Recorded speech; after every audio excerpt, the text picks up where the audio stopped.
오늘 이 아침에도 하나님의 은혜를 사모하여 기도의 자리에 나아오신 모든 성도님들을 환영하고 축복합니다. 이 아침 우리에게 주신 하나님의 말씀은 신약성경 로마서 6장 1절에서 14절까지의 말씀입니다. 그런즉 우리가 무슨 말을 하리요? 은혜를 더하게 하려고 죄에 거하겠느냐? 그럴 수 없느니라.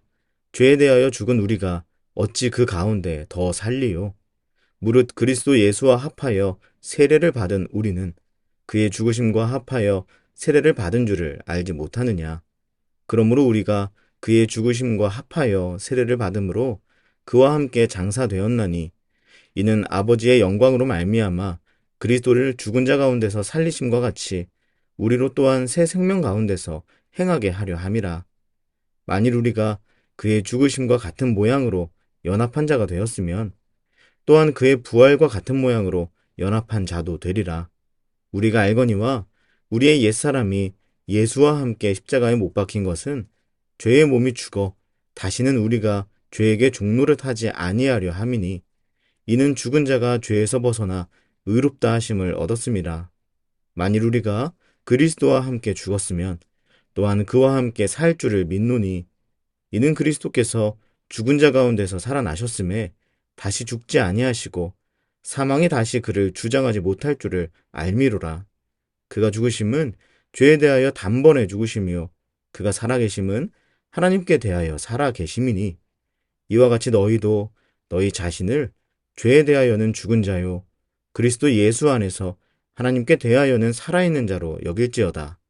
그러므로 너희는 죄가 너희 죽을 몸을 지배하지 못하게 하여 몸의 사욕에 순종하지 말고 또한 너희 지체를 불의의 무기로 죄에게 내주지 말고 오직 너희 자신을 죽은 자 가운데서 다시 살아난 자 같이 하나님께 드리며 너희 지체를 의의 무기로 하나님께 드리라. 죄가 너희를 주장하지 못하리니 이는 너희가 법 아래에 있지 아니하고 은혜 아래에 있음이라. 아멘. 사람마다 다른 답을 이야기한다는 재미있는 질문이 하나 있습니다. 바로 오늘 설교의 제목이기도 한데요. 여러분께 한번 질문을 드려보겠습니다. 여러분, 눈이 녹으면 어떻게 될까요? 혹시 어떤 대답을 떠올리셨습니까? 누군가는 눈이 녹으면 물이 됩니다. 라고 대답하신 분도 계실 것입니다. 그리고 어떤 분들은 눈이 녹으면 봄이 옵니다와 같은 대답을 하신 분도 계실 테지요.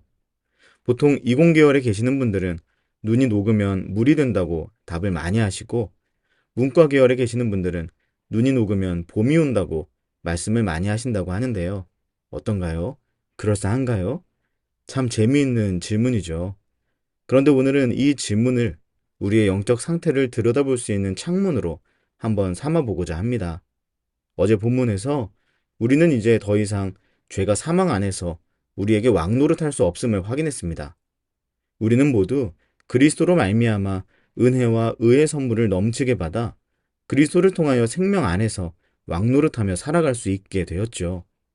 꽃 한 송이 필 적에 우리 마음에 이미 겨울은 다 사라지고 봄이 찾아오듯이 부활의 첫 열매가 되신 예수 그리스도에 대한 소망과 확신으로 인해 여전히 혹독한 혹한의 겨울 같은 삶을 살아가더라도 그 풍파 속에서도 죄와 사망이 아닌 봄의 생명을 느끼며 살아갈 수 있게 된 것입니다. 그런데 만약 우리가 혹한의 인생을 살아가면서도 봄의 생명을 느낄 수 있고 봄을 소망하며 바라볼 수 있다고 해서 영원히 겨울에만 머무르려고 한다면 그것은 참 어리석은 일일 것입니다. 그 은혜를 안다면 이제 곧 봄날에 맞는 모습으로 살 수 있어야 하는 것이죠. 계속해서 겨울에 집을 짓고 살아가고자 하는 것이 아니라 다가올 봄을 준비해야 하는 것이 당연하고도 마땅한 일이기 때문입니다.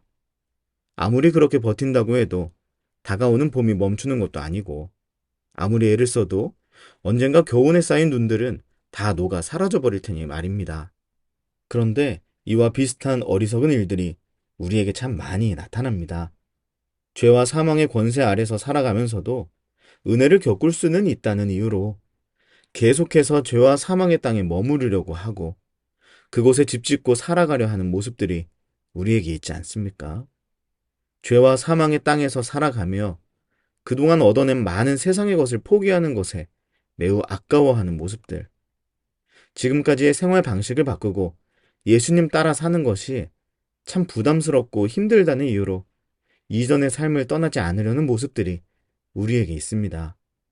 마치 겨우내 쌓인 눈들이 녹는 것이 너무 아까워서 그저 꽃 한 송이 바라보며 봄을 떠올릴 수 있는 그 정도의 은혜면 충분하다고 여기며 살아가는 것처럼 내가 나의 삶의 모든 순간마다 죄의 그림자를 벗어 던지되 예수 그리스도와 함께 죽고 예수 그리스도와 함께 살아나는 일들은 참 부담스러우니 한 주 동안에는 죄와 사망의 길을 그대로 걷다가 한 주에 한 번 정도 예배드리면서 맛보는 그 작은 위로에 만족하는 것과 같은 참 아이러니한 모습이죠.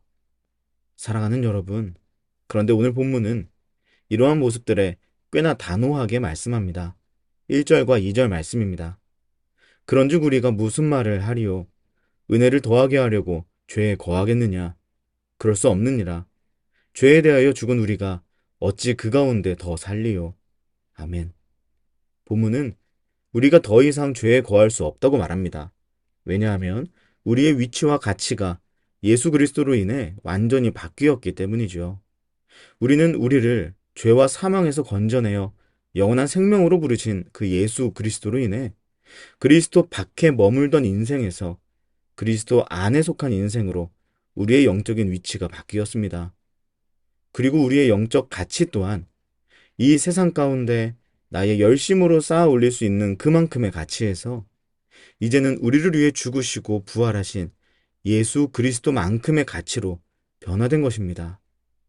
그리고 그러한 변화를 나타내는 상징이 바로 세례입니다. 본문의 4절 말씀입니다.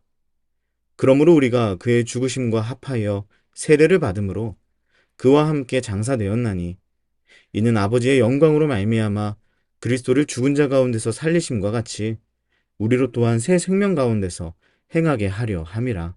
아멘. 당시의 세례는 물속에 깊이 잠기는 방식의 세례였습니다. 그래서 여기 나오는 세례를 받는다는 말의 의미 자체 또한 완전히 잠겨서 들어간다는 의미를 가지고 있죠. 이것은 구원받은 우리의 삶이 어떠해야 하는지를 잘 보여줍니다. 이전의 삶에서 완전히 떠나 예수 그리스도 안에 완전히 잠겨 들어간 새로운 삶을 살아야 한다는 것이죠. 더 이상 죄와 사망의 나라에 머무는 것이 아니라 여전히 그 나라에 살면서 영원한 생명을 인지하는 수준에 머무는 것이 아니라 완전히 예수님 안으로 들어가서 그분의 나라에서 그분의 생명을 온전히 누리며 그렇게 살아가는 삶이어야 한다는 것입니다. 눈이 녹아서 봄이 왔음에도 불구하고 여전히 겨울을 살면서 눈이 녹고 있는 것을 아쉬워하고 미련을 가지는 삶이 아니라 겨울과 작별하고 새롭게 시작된 봄을 맞이해야 한다는 것입니다. 그래서 본문 10절과 11절 말씀은 이것에 대해 이렇게 단호하게 말씀합니다. 그가 죽으심은 죄에 대하여 단번에 죽으심이요 그가 살아계심은 하나님께 대하여 살아계심이니 이와 같이 너희도 너희 자신을 죄에 대하여는 죽은 자로 그리스도 예수 안에서 하나님께 대하여는 살아있는 자로 여길지어다. 아멘. 사랑하는 여러분, 눈이 녹으면 물이 되어 다 사라지는 것처럼 그동안 내가 겨울의 나라를 살면서 감상했던 모든 것들이 다 사라진다고 아쉬워하지 마십시오. 생명으로 충만한 봄이 왔음에도 생명이 없는 겨울 같은 죄와 사망의 나라에서 그동안 내가 쌓아 올렸던 눈더미들을 애써 지키려 하고 봄이 오므로 인해 그것이 사라지는 것을 안타까워하는 것은 참으로 어리석은 일입니다. 눈이 녹으면 물이 되는 것으로 끝나는 것이 아니기 때문입니다. 봄이 옵니다. 생명이 피어납니다. 멋지게 쌓아 올린 눈더미들을 감상하는 삶으로는 결코 경험할 수 없었던 찬란한 생명의 삶이 우리에게 펼쳐진 것입니다. 이제는 이전에 매여있던 나의 위치와 가치에서 완전히 벗어나는 것이죠. 우리의 위치는 이제 죄와 사망의 나라가 아니라 예수 그리스도 안으로, 우리의 가치는 이제 나의 열심과 수고만큼이 아니라 세상 권세 이기신 예수 그리스도만큼으로 변화되는 것입니다. 그러니 그 은혜 아래에 있는 저와 여러분 모두가 예수님이 죽으셨듯이 우리도 죄에 대해 죽은 사람이 되고 예수님이 부활하신 것처럼 하나님께 대하여 살아있는 새로운 존재로 살아갈 수 있는 귀한 은혜를 오늘 이 순간부터 더욱 충만히 누릴 수 있기를 간절히 축복합니다.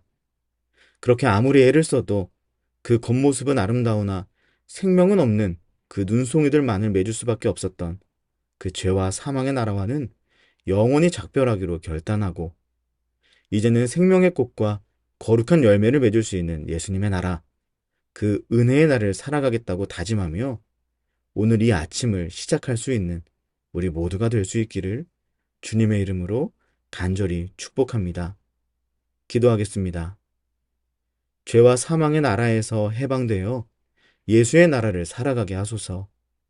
예수 그리스도 안에서 이전의 삶은 모두 눈 녹듯 사라지고 새로운 봄날을 살아가는 내가 되게 하소서. 그렇게 오늘도 예수와 함께 죽고 예수와 함께 사는 이 하루가 되게 하소서.